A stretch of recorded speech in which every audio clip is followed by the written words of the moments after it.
తాజా లోకల్ వార్తలు వెంటనే మీ ఫోన్ లో తెలుసుకోవాలా? ఇప్పుడే ప్లే స్టోర్ లో ఐబీ స్మార్ట్ న్యూస్ అని సెర్చ్ చేసి యాప్ ను డౌన్లోడ్ చేసుకోండి. డిస్క్రిప్షన్ లో లింక్ ఉంది. Download now.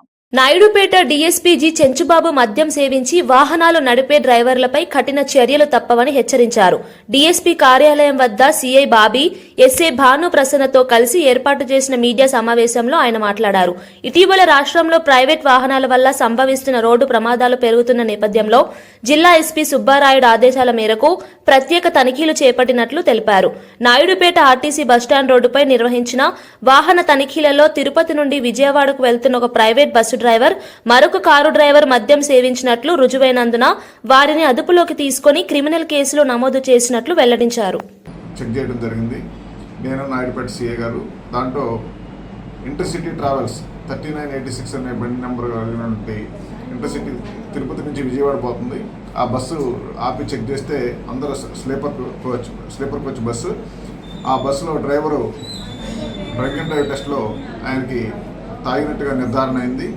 దాని మీదట ఆ బస్సుని ఆపి వెహికల్ రికార్డ్స్ స్వాధీనం చేసుకొని ఆ ప్యాసింజర్స్ యొక్క రిక్వెస్ట్ మేరకు ప్రస్తుతానికి ఆ రాత్రికి వేరే డ్రైవర్ని అరేంజ్ చేసి ప్యాసింజర్స్ని వాళ్ళ గమ్యస్థానానికి పంపించడం జరిగింది. అలాగే నిన్న ఇంకా వేరే ఫోర్డ్ ఎకోస్పోర్ట్ కార్ను కూడా ఇలాగే డ్రంకింగ్ కండిషన్లో డ్రైవ్ చేస్తూ ఉంటే ఆ కార్ను కూడా సీజ్ చేసి దాని మీద కూడా కేసు పెట్టడం జరిగింది. నాయుడుపేట, సుళ్ళూరుపేట ఈ ప్రాంతంలో పైనుంచి ఎటు నుంచి అయినా సరే వెళ్ళేటువంటి ప్రైవేట్ ట్రావెల్ బస్సెస్ మీద ఇప్పుడు డ్రంక్ అండ్ డ్రైవ్ టెస్టులు కానీ, వెహికల్ యొక్క ఫిట్నెస్కి సంబంధించి కానీ రవాణా శాఖ వాళ్ళతో కలిపి, అధికారులతో కలిపి వెహికల్ చెకింగ్ చేయడం జరుగుతుంది. అలా కనుక డ్రంక్ అండ్ కండిషన్ కానీ, వెహికల్ యొక్క నియమ నిబంధనలు కానీ సరిగ్గా పాటించకుండా, భద్రతా నియమాలు కనుక పాటించకుండా ఉండేటైతే కఠినమైన చర్యలు తీసుకోవడం జరుగుతుంది. దీంట్లో నిర్లక్ష్యంగా ఉంచినటువంటి డ్రైవర్ని పికప్ చేశాం. సో దాని మీద బస్సు ఓనర్ మీద కూడా బస్సు స్వాధీనం చేసుకుంటున్నాం. బస్సు ఓనర్ మీద కూడా చర్యలు తీసుకోవడం జరుగుతుంది.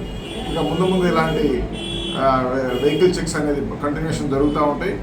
కాబట్టి ప్రైవేట్ ట్రావెల్లో ప్రయాణించేటువంటి బస్సు ప్యాసింజర్స్ కూడా వాళ్ళ డ్రైవర్ ఏమన్నా తాగున్నాడా లేకపోతే ఏమైనా ఉంటే ఇమీడియట్గా లోకల్ పోలీస్కి 100 కానీ 112 కానీ ఫోన్ చేసి అలర్ట్ చేయొచ్చు. హైవే మీద తిరుపతి విజయవాడ హైవే, అలాగే చెన్నై విజయవాడ హైవే మీద కంటిన్యూస్గా రాత్రిపూట పగలు ఈ వెహికల్ చెకింగ్ జరుగుతూ ఉంటుంది. ఇలాంటి ఇదే కాకుండా ఇక్కడ తడ, మాంబట్టు మేనకూరు సెజ్లో ఉండేటువంటి కంపెనీ బస్సెస్ కూడా చాలా బస్సుల్లో చాలామంది ఎంప్లాయీస్ వెళ్తూ ఉన్నారు. ఆ బస్సులను కూడా వాళ్ళ యొక్క డ్రంకింగ్ కండిషన్ కానీ, వెహికల్ యొక్క ఫిట్నెస్ కానీ చెక్ చేయడం జరిగింది. దయచేసి ఆ కంపెనీ యాజమాన్యాలు బాధ్యత తీసుకొని ఆ డ్రైవర్లు ఎవరు కానీ మద్యం సేవించకుండా తీసుకోవాల్సిన బాధ్యత కంపెనీ మేనేజ్మెంట్ మీద ఉంటుంది, లేదా ఆ బస్సు యజమాని మీద ఉంటుంది.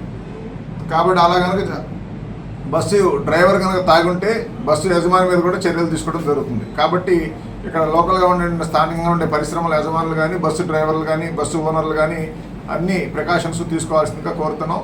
ఎలాంటి ప్రయాణికులకి ఇబ్బంది కలిగేటువంటి, ప్రయాణికులు ప్రమాదం జరిగే విధంగా బిహేవ్ చేసేటట్టయితే తప్పనిసరిగా కఠినమైన చర్యలు తీసుకోవడం జరుగుతుంది. బస్సులు కూడా స్వాధీనం చేసుకుంటాం ఇలాంటి రూల్స్ కనుక అతిక్రమిస్తే. Thank you very much.